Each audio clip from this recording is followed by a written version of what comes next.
Today, the world is in denial.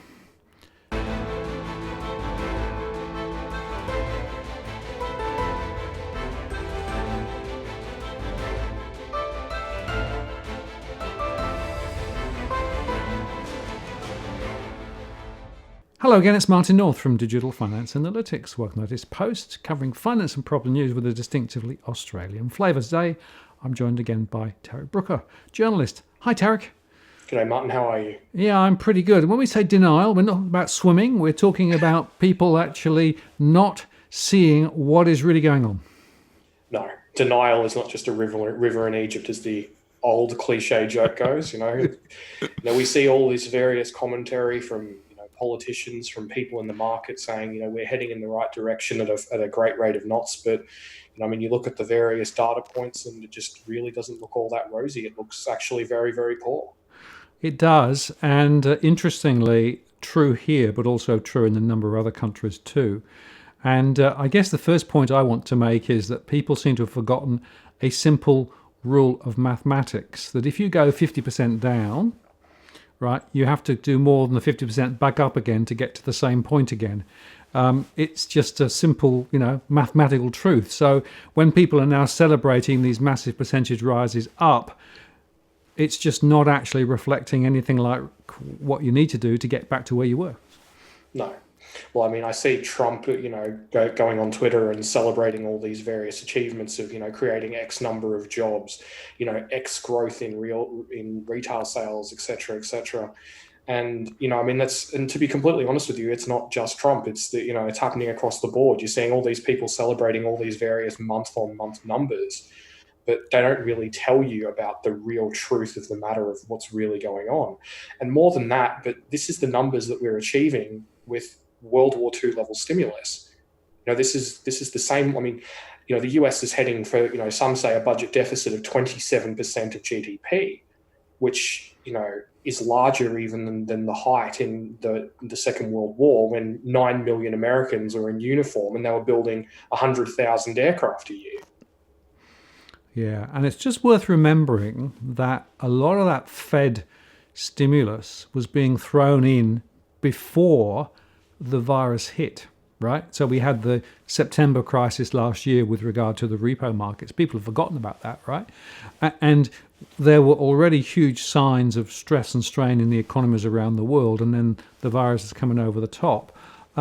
It seems to me that there's a lot of reinvention of history going on at the moment, which is, it's the virus that did it, we couldn't do anything about it. No. This is 10 years plus of bad policy all coming home to roost. Absolutely. Japan was already in recession. France was already in recession. A lot of the other European economies were heading that way. China wasn't faring all too well either. We were already seeing problems there. In the US, you were seeing things like the job openings, the JOLTS index. That was already starting to trend down, and that's usually a very, very solid indicator of further trouble ahead. And then obviously there's the inversion of the yield curve. There is a long list of issues that we were, long list of data points that were showing that we were heading for rather significant problems in the sort of, next 12 to 18 months from, when the virus kicked off. But obviously there's not really any political mileage in saying, we were having problems before. It's much easier to just, say, look at the virus did it, the virus is the problem. Well, I often say plausible deniability is a wonderful thing, right?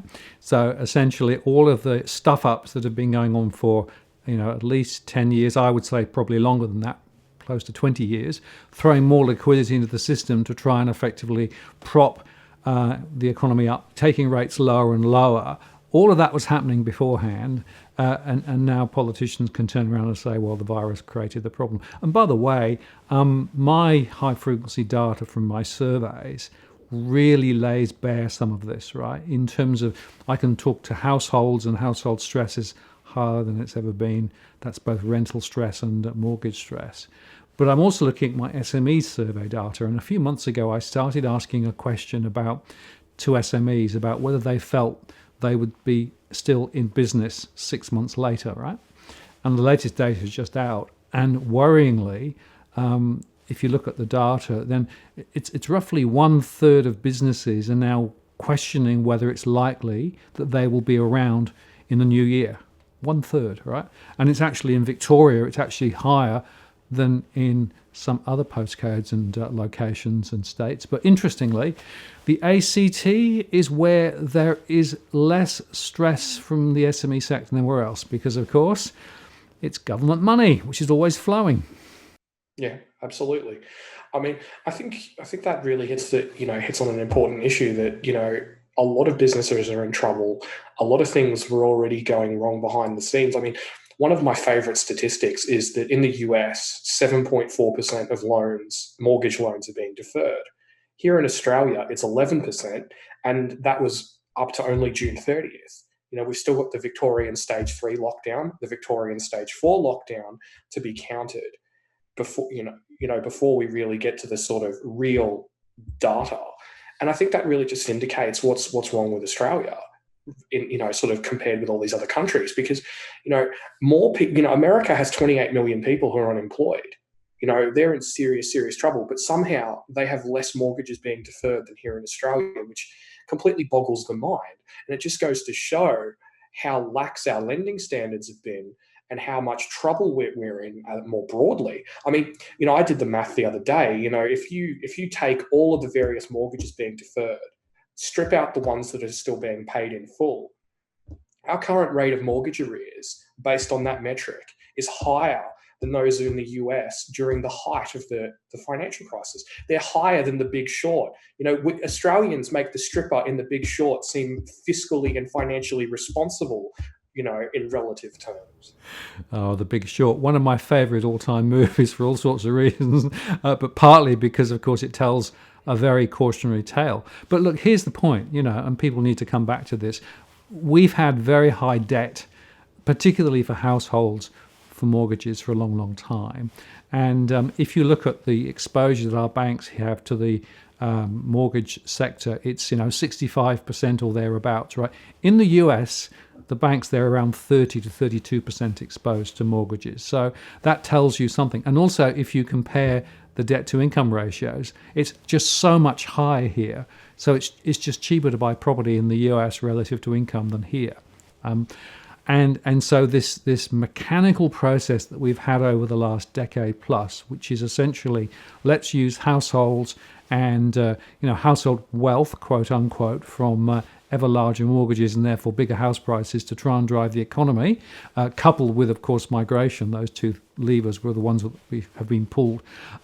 Just shows how weak that argument is. And unfortunately, we're now starting to see the stresses and strains showing. Westpac this week reported a significant uptick in delinquencies, 90-day delinquencies, by the way, despite the interest and principal holiday repayments, which are under APRA rules not counted in those numbers.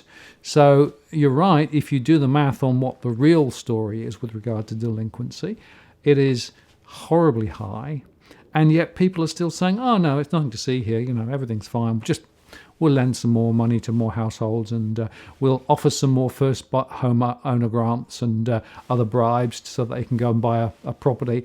And in fact, did you notice that the master builders and the HIA were spruiking yet more investment to support the construction sector? And indeed, there was even the suggestion that people should be able to pull money out of superannuation to be able to fund a deposit to buy a house. I'm thinking, don't they get what's really going on here? Don't they see that actually just digging a bigger debt hole is going to actually not help? Maybe I'm on the wrong planet, but from my perspective, this is so blooming obvious. I just can't believe that other people can't see it. No, I completely agree with you. Sometimes I just feel like I'm smashing my head against the wall. I really do. I've been thinking about it just recently, and to be honest, I'm beginning to think that I'm an optimist. To be completely honest with you, I know it sounds crazy, and I know that I've got a bit of a reputation along with yourself for being a bit bearish, but you look at the data, you look at what's going on.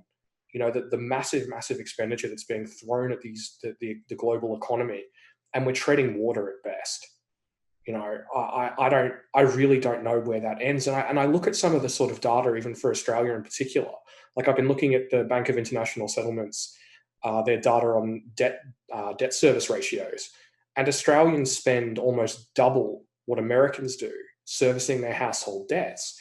And when you really, really do a deep dive into US household debt, when you do a deep dive into the fact that they have enormous auto loan debt, they have enormous student loan debt. And once you strip that out and you do mortgage debt versus mortgage debt, it's enormous. It just shows how much of Australia's household income and our productive capacity is just completely blown servicing these debts. It's almost like I think it's about nearly $1 in every $6 an Australian household earns goes into servicing their debts. And it's really quite mind-boggling, because that is going to hamper our recovery more than nearly any other developed nation on the face of the earth. But nobody's talking about it.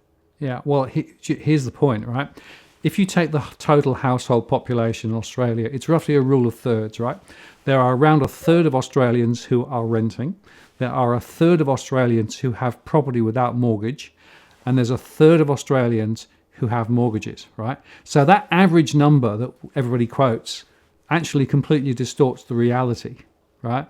You've actually got to divide it by 3, which basically means that rather than being, close to 200, it's closer to 600, right? In other words, households with mortgages are massively leveraged up, right? And the point I often say is you've got to think about the marginal borrower here, right? Because you only need, 4 or 5% of those to go wrong to be able to create a big enough crater in bank profitability and capital to create a financial crisis, right? It doesn't need everybody to fall over. So we are hugely vulnerable, right? Second point to make is a lot of those people who are living in their own property are older people who've been reliant on pension income and also income from superannuation. Now, of course, the issue there is that the stock market performance has been up and down all over the place, but they also have funds in deposits. And of course, deposit rates are now absolutely way down. So you've got, as well as those who are hugely mortgaged, you've got the 1/3 who are basically sitting on lower income than they've ever had, because essentially all those other investment classes are actually not necessarily performing as well. And of course, dividends are being cut. So even if you hold shares, you're not going to get as much dividend now. Like some banks are paying no dividends, some banks are paying small dividends. And then the third of people who are actually renting, now they've actually seen some drop in some rents, but many of them are on rent payment holidays at the moment. And there are a couple of things happening there which are very disturbing. Firstly, it's not clear for many of them whether in fact they are on a holiday or whether they're on a deferment. And that's pretty critical, right? Because does it mean that they owe the 6 months rent or how long it is later or not? That's not clear. And the second is, did you see that there was a report today that said a lot of them are now losing their bonds because of what's gone on? So whichever sector of the economy you look at, you can see that all of these crises, if you like, coming at the same time, which is why overall confidence is down, and which is why, despite the retail spending boom on white goods and other bits and pieces, thanks to the government checks, I suspect, and also panic buying because of what happened in Victoria, the overall economic scale looks pretty scary. Absolutely. I mean, you look at, I think you hit on an important point, because it's not just one thing that's driving this struggle in the economy. It's all of these little cumulative factors that are all coming together to create a really, really unpleasant scenario for the economy and for households more broadly. Because, like you say, for example, the dividend income, right?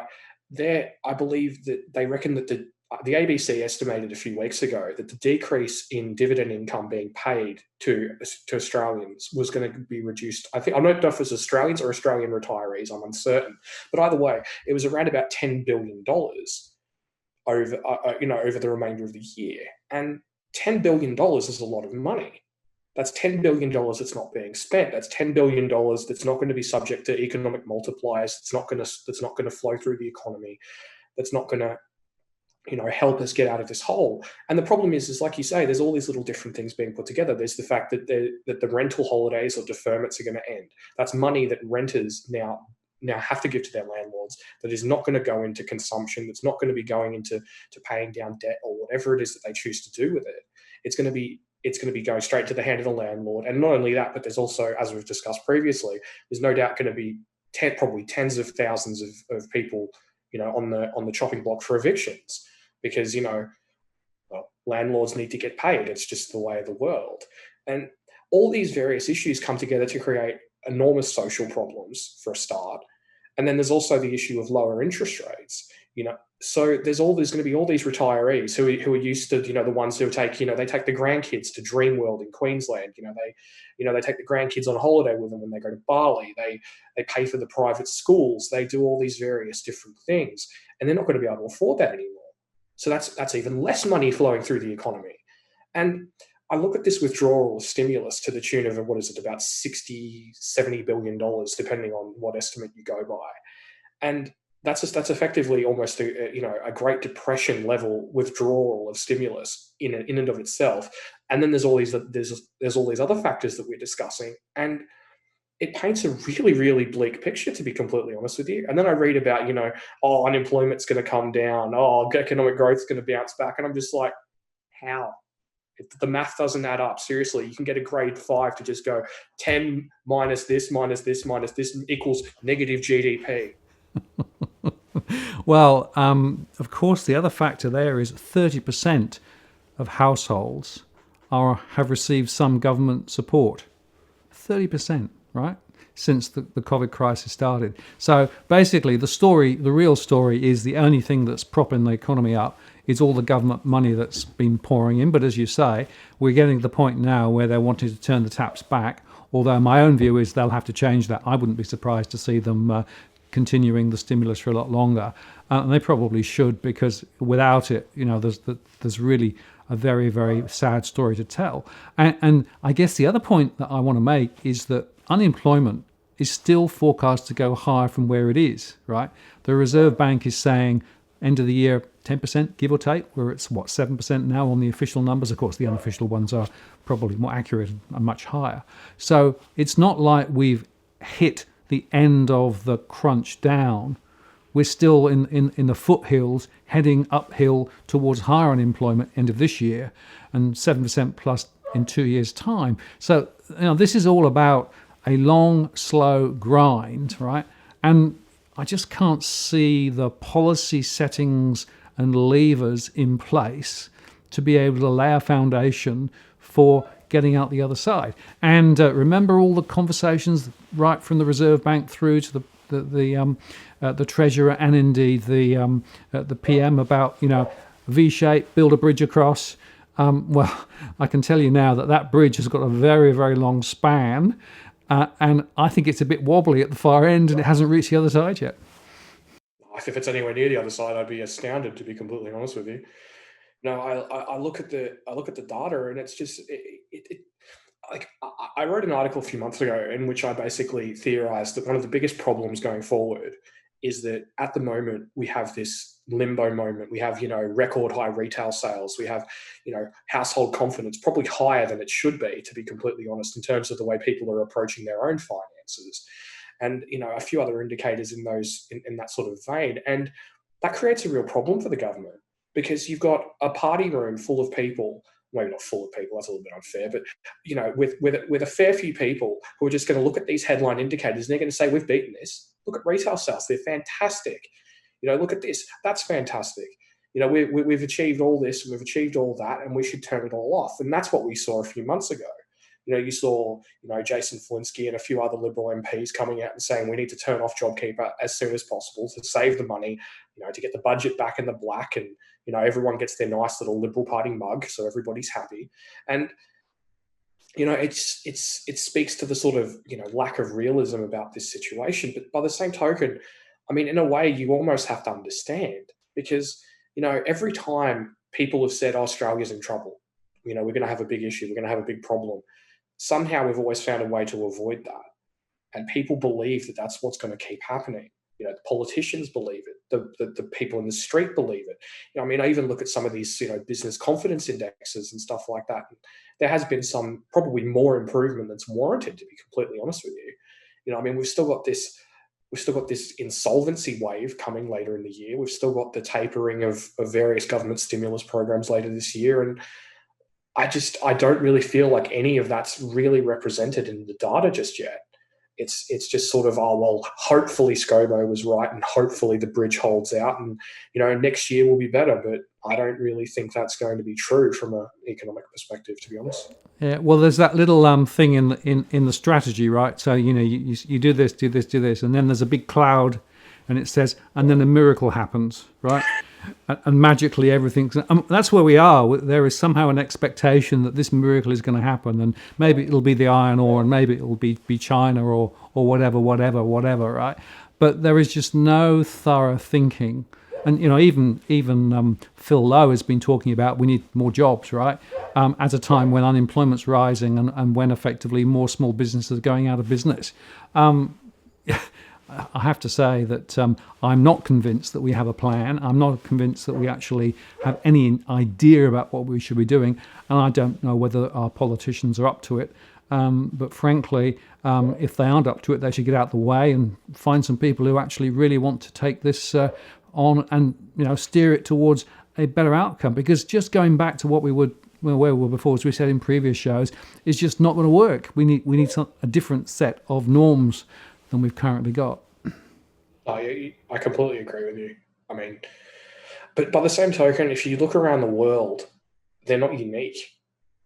They're not unique at all. It's all just these stopgap measures. Just stop the bleeding, stem the bleeding. Everything's going to be okay. We're gonna find a way out of this, and everything's going to snap back. And I'd love to get on the show and say, oh, it's just ScoMo screwing up. That he's the only leader in the world who's making mistakes, but he's not. He is. I would say, right bang in the middle of the way that this is being approached globally. And I don't know if it's the fact that economists and leaders and just people in general lack a frame of reference for an economic event of this scale and of this breadth, or if it's the fact that they just don't want to believe that it's a problem. Like, to put it in an analogy, I sort of view the entire thing with the virus and the subsequent lockdowns and the economic issues and the existing things a little bit like a natural disaster. So, a hurricane hits a city, like, say, for example, like Hurricane Katrina, it hits it hard. There's severe hardship, it hits everyone. But then what normally happens is you have everyone coming from all the surrounding areas to help rebuild. And that's what happens economically when a country goes into a recession. What basically happens is over time it recovers, it lowers its currency or it introduces stimulus policies, and then all the capital piles in and everything recovers. But what's happened this time is it's like a hurricane hitting every city on the planet all at once. Well, it is a global emergency, right? Yeah. It's a global economic and healthcare emergency. And I don't think leaders around the world are really up to it. And by the way, I would say that the central coordinating bodies like the IMF and the Bank for International Settlements, et cetera, are running out with their high-level platitudes about working together and all those things, right? But they're not up to it either. So essentially, we've got a deficit of real insightful thoughts about how to deal with what we're dealing with. And look at the UK, for example, who've messed up, student grades in the last couple of weeks, right? And they've seen a bounce down and a bounce back in GDP, and there was, huge celebration of the GDP result, like I said, from a very low base. It's like wherever you look, you see the same basic issues and the same basic mistakes being made again and again.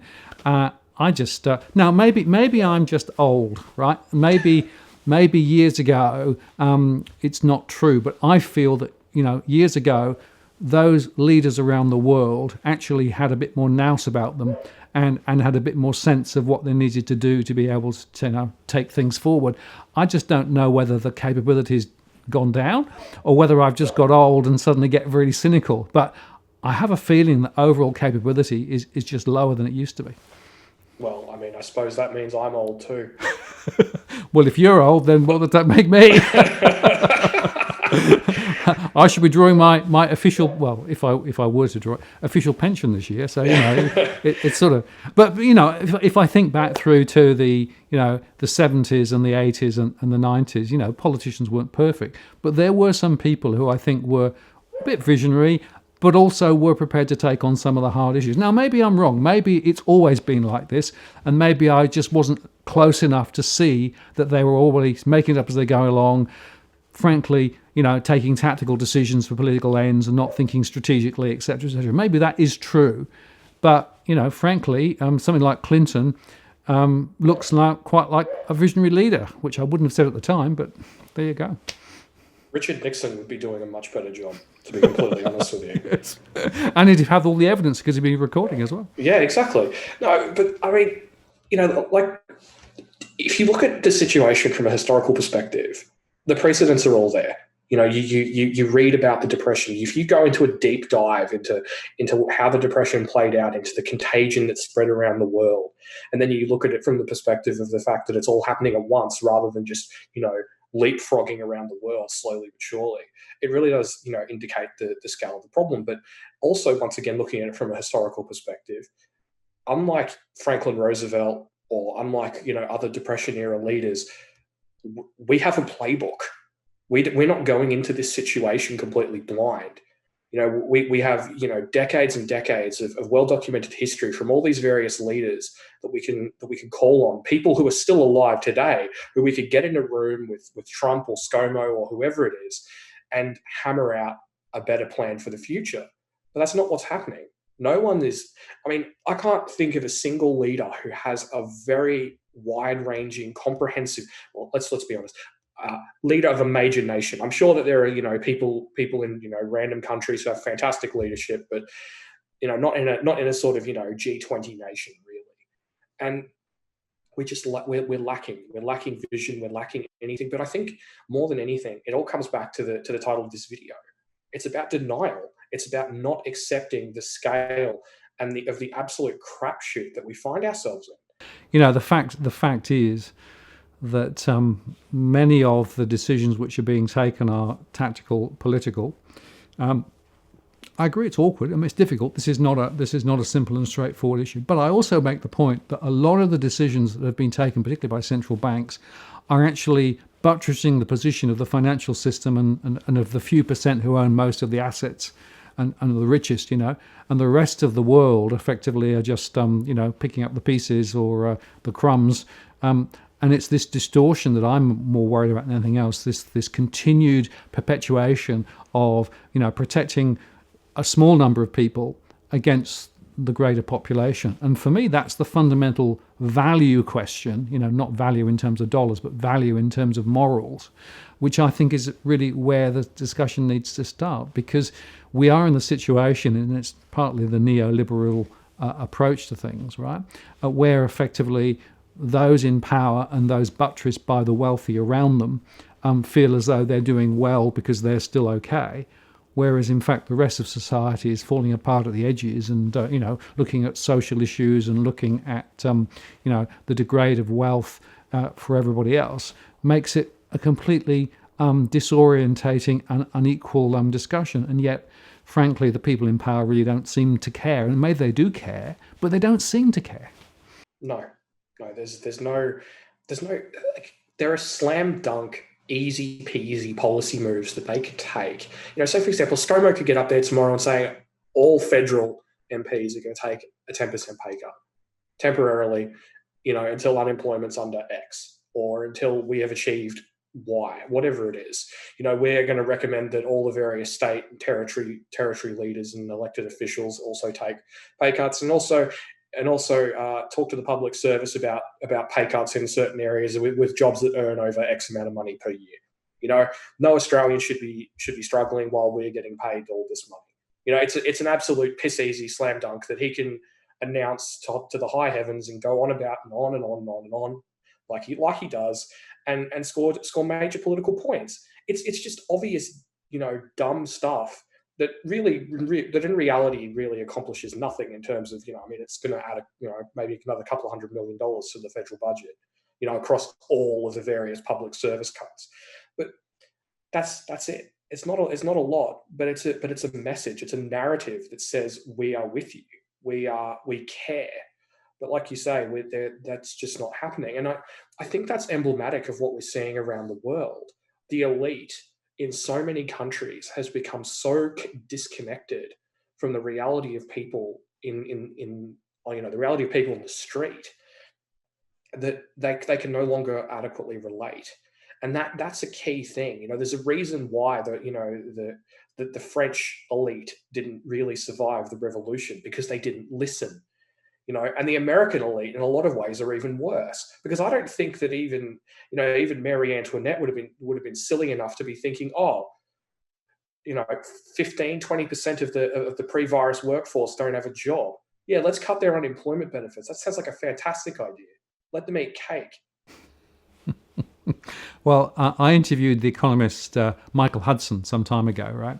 And he explained to me something which I'd sort of always known, but only intrinsically recognized until quite recently, and that is that the whole of the economic structures that exist are effectively aligned to the benefit of that top of the pyramid, the affluent few, and effectively you've then got, call it wage slaves or whatever you want to call it, but effectively you've got the rest of society in a similar state to what it was many decades ago or centuries ago, back in Rome or whenever, right? Things haven't really progressed that much, right?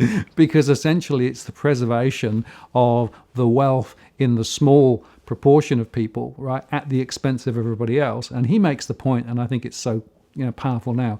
The more money they throw into the financial system, the more money they put into supporting the existing economic structures, the more that flows back negatively onto the rest of society, because frankly there's nobody else other than taxpayers at the end of the day to pick up the tab, right? And so all of the stuff that's going on at the moment is in this mode where effectively small numbers of people are benefiting and will probably do quite well out of it, and will be able to speculate and invest and do all the things right. But everybody else is there, trying to do what they do. And interestingly, he said, do you realize that there used to be a thing called, a debt jubilee, a debt forgiveness, right? And there was a sense to that, because they realized many, centuries ago that if you put too much burden on, ordinary people in society, eventually society falls apart, right? And yet the one thing that neoliberalism holds to firmly today is if you have a debt, that debt always has to be repaid, right? And so his argument is we haven't really progressed at all from ancient Greece or Rome. The same models exist, the same set of values exist, the same few benefit, and everybody else basically picks up the pieces. Yeah. It's a hard conclusion to disagree with, but the difference in today's world is that the gap between, like, just say the example of the Romans. People had a very, very basic expectations about what they were due from their leaders, about what their leaders should do for them. In the modern world, obviously our expectations are very, very different, and I think that's really part of the problem, because the Romans, for example, or any other empire or any other set of elite, they ones that were doing the right thing anyway, they realized that you need the bread and circuses. You need to provide a certain level of support for the populace to justify your own existence as the elite, as the upper echelon of society. But we're not seeing that. Like, say for example during World War One, the British elite went off to fight. Yes, okay, they probably didn't go off to fight and get in the trenches in the same way as my great-grandfather did, but they were there. And by the same token, they opened up their manor, their big stately homes to the wounded of the war. They made an effort to, at the very least, even if they didn't believe what they were doing, they did something to justify their own existence, to justify the fact that they got a bigger slice of the pie than everybody else. And those sorts of actions are common throughout history. But in more recent times, because the elite is no longer, well, at least outside of Europe, because the elite is no longer an established aristocracy, with roots going back centuries. It's the Jeff Bezoses, it's the Mark Zuckerbergs, it's the new rich. They don't have the same experience in managing a society, because that's the way it used to be. It used to be the aristocracy all got together with the monarch and they'd all decide, okay, we need to do this to satisfy the people. I mean, some of my family a long, long time ago used to do that. So I've heard all the various stories, and that's the way it works. But they don't do that anymore. there is no formal contract to look after the everyday people. And I think that's one of the biggest problems that we face today, because the elite just look at it, and rather than say, like, you know, the turn of the century, when they were forced to make an effort, they just sort of look at it and they go, well, it's not my problem. This is capitalism, buddy. Deal with it. Well, I think you made the point exactly right, that it is a form of capitalism, right? Although I'm not sure it's the only form of capitalism that you have, but I think it comes back to a fundamental moral and ethical question, right? Which is, what is society for, right? If society is ultimately to create wealth for the few, well, that's the model that I think we're in at the moment. So effectively, there are a relatively small number of people around the world who are doing extremely well, thank you. And if you look at the Apple share, 2 trillion equity, I think it is now. It's gone through the roof. But if that is at the expense of everybody else, which is what it seems to me to be, then the moral code and standards that you have and the values that you apply are really faulty, right? And it seems to me, and I've said this a few times, and I often think it probably is the most critical thing, we have to turn this around and basically say, no, the idea is that the people who are actually in positions of responsibility and power and wealth should be there in a supporting role and enabling role to enable the broader society to grow and develop and flourish. In other words, the outcome should not be just more wealth for the few, right? The outcome should be a better society for you and me and everybody else in it, right? Now, if we started from that particular perspective, right, and built a set of policies and a way of thinking from that, you'd end up in a very, very different place. But I think a world that will be fairer, and actually one where some of the challenges that we face could be handled, because a lot of the policy decisions or a lot of the issues that are not being handled are not being handled because people decide they want to do other things, right? Like, for example, giving more money to the construction sector so that they can go build more houses that we don't need, right? Whereas if you actually said, no, we're going to put this money into other things where it can, have different outcomes. So there are policy decisions that could be taken, but the basic ethical and moral platform against which decisions are being taken are warped. Yeah, I agree. I mean, like, I've been sort of trying to approach this, sort of current problem, current issues, current crisis from a sort of historical perspective. And I think to myself about, sort of the mid to late 1920s, about how affluent, educated, integrated societies fell apart, how they turned from democracy to authoritarianism, to fascism, to communism, to all these different various, ideologies and extremism relative to the political and ideological landscape of the way things were before. And you can't help but see the similarities. But I think one of the more concerning things is that in the 1920s, people's expectations of their leaders was a lot lower than what we expect from our leaders. The ideas of, sort of wide-ranging universal healthcare, the social contract, the welfare safety net, all these sort of various things, weren't there. We didn't have those expectations. Not only that, but we didn't have afterpay. And we didn't have debts, and we, of the magnitude that we have today, like all this household debt, that we were talking about before, particularly, as you say, concentrated in the hands of relatively few. And it's really hard to see sort of a really positive outcome without major change. Because if not, people are just going to turn to the extremists. They're going to turn to people who promise to solve their problems, because right now the elite don't care. ScoMo gets up there, talks about all this bull, but at the end of the day, that's not going to solve Joe Average's problem. Nor is Trump or Boris Johnson or Merkel or any other leader for that matter. It's not ideological. It's just the fact that people have expectations that aren't being met, and I'm afraid that they won't be met. No, we often have heated agreements, and I'm afraid we are again. But the fact is that if you measure success of an economy by gross domestic product, which is more and more activity, right, then you're going to be you fail at the first hurdle, right? there has to be a different set of measurement parameters and a different set of understandings about why society is where it is and what we're trying to do, right? Then from there, what you do is you begin to build policies out that tackle some of the social integration issues and the life issues that people have. And I'm not saying that we shouldn't allow people to be able to develop profit out of activity and those sorts of things, but there's a degree.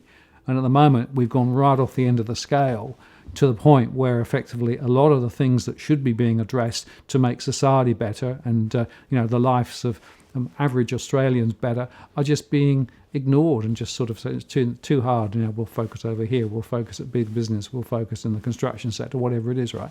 But it's that fundamental philosophical starting point which I think is missing, right? And I'd also say, I don't know what you think, but I think both sides of politics are missing in action when it comes to that fundamental moral fibre that should be driving what they're actually at. Yeah, it's a hard conclusion to disagree with, to be completely frank. Like I'd love to get up here and say, oh no, this party in this country is bang on, and they're all gonna achieve greatness and stuff. But in my experience, sometimes with politicians, it just becomes power for power's sake. You compromise to get into a position where you can make a difference, and then you realize that when you actually try to go make a difference, that nobody else wants to. I think you made a good point in the sense that there needs to be a balance between profit and outcomes for the everyday people. Arguably the greatest the greatest era for the West was the sort of period after World War II up until maybe early to mid 1970s, in terms of like the slice of the pie kept growing for everyone. The middle class and the lower classes saw very, very strong income growth, very, very strong increase in outcomes in life expectancy and all the sort of various metrics. And I think, I know there are going to be people who disagree with this, but it's really not that difficult to press a balance, to say we can achieve both, to say that we can address the fact that people have mental health issues, or the fact that we have homelessness, or the fact that we have all these other problems. But by the same token, I agree that it does need to be some sense of incentive of a profit motive for people to. I don't care about billionaires or people getting rich. That's great. The only thing I wish is that I was one of them, and I could probably make a much better difference. But at the end of the day, I don't begrudge people their success, and I think that we should wish people all the success in the world. But I think that with the fruits of that of some of that success, that we should redirect that at actual genuine outcomes for real people. Because what's happening now is we take the success of corporations, of the big companies exporting their tens of billions of dollars of iron ore a year, and then we give it away in the form of negative gearing, or we give it away in the form of franking credits that wealthy people don't need. And I tried to have this conversation with Chris Bowen before the last election, but he ignored me. And and I made the point that what's needed is something fair, something that allows people to aspire to a better life, to aspire to a better world for their kids. And if you want negative gearing to build a property, provide housing supply, fantastic, it's all yours. You want franking credits to provide a modest retirement, or even a relatively decent retirement, great, that's fine. But when you start, at the end of the day, that's not what happens. The benefits all flow to the wealthy, and that's the distinction I think that needs to be made.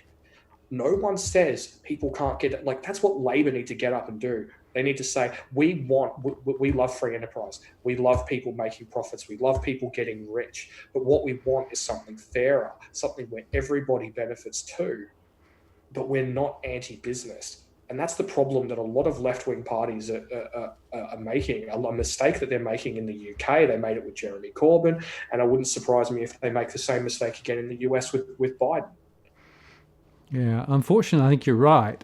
And, this shows you, I guess, part of the complexity, but also I think the simplicity beyond the complexity, right?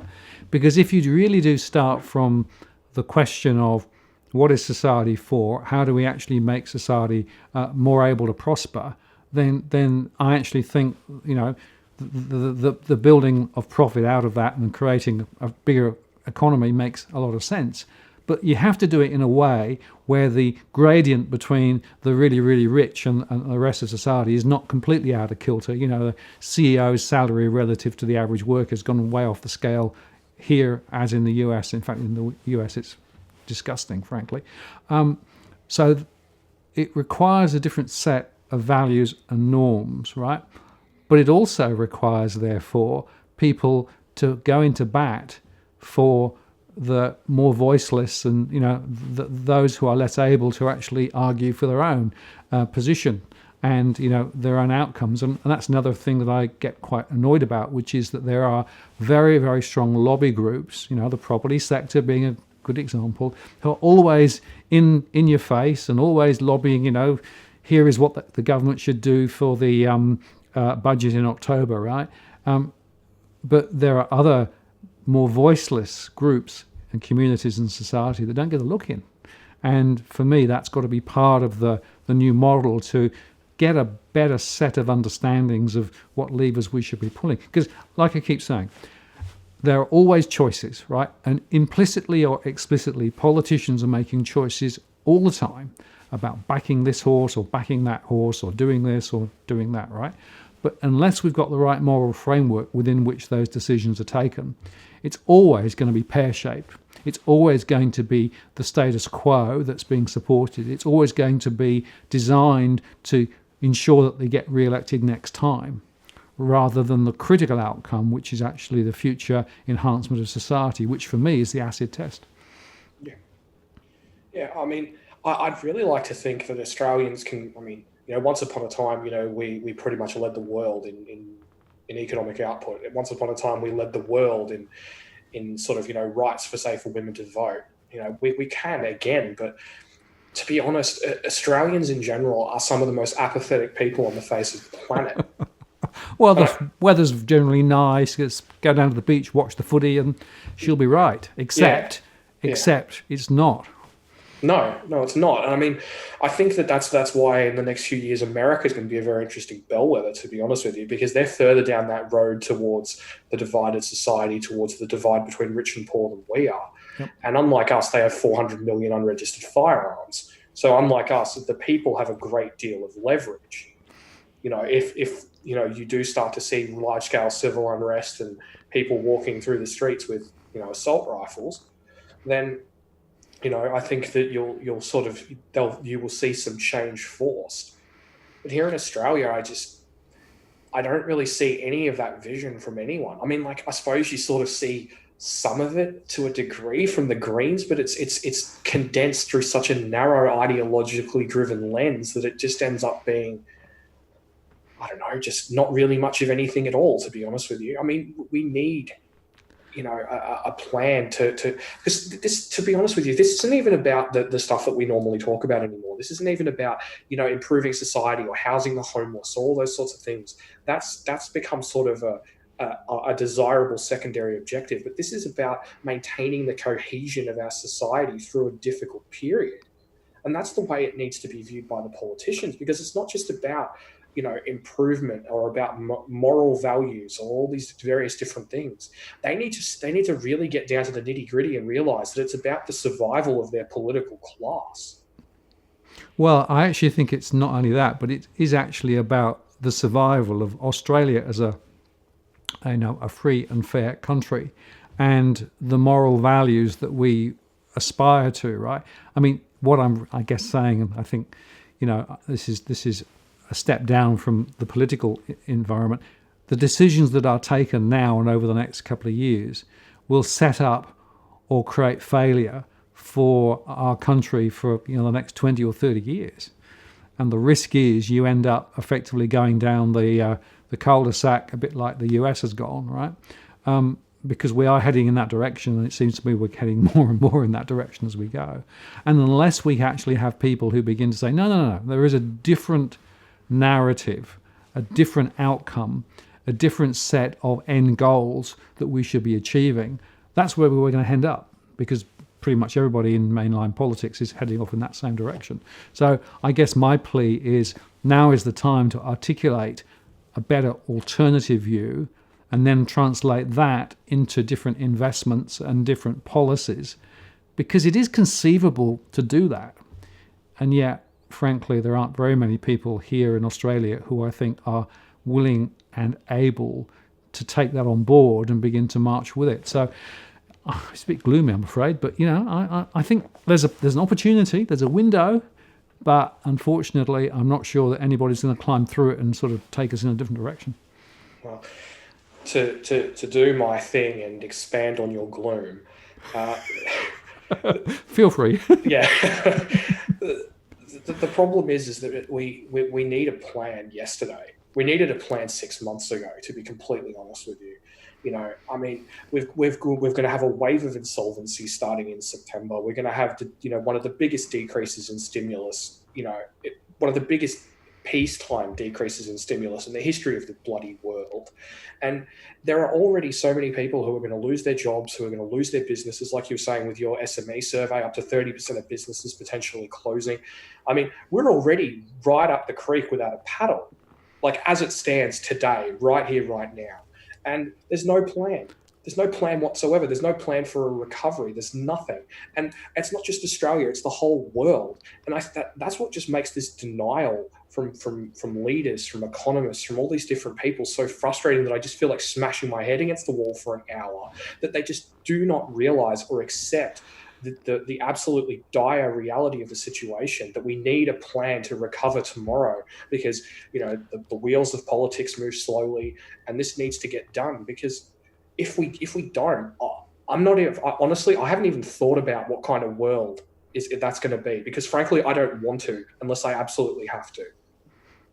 Well, you know what they say about the first step of a journey is to take that first step of the journey, right? But the first thing you have to do is to understand where you are, so on the map, as it were, right? Because otherwise, wherever you go, you don't know where you're going to end up, right?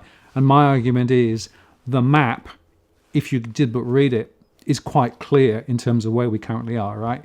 All the economic indicators. So now we actually need to take the first step in a new direction, right?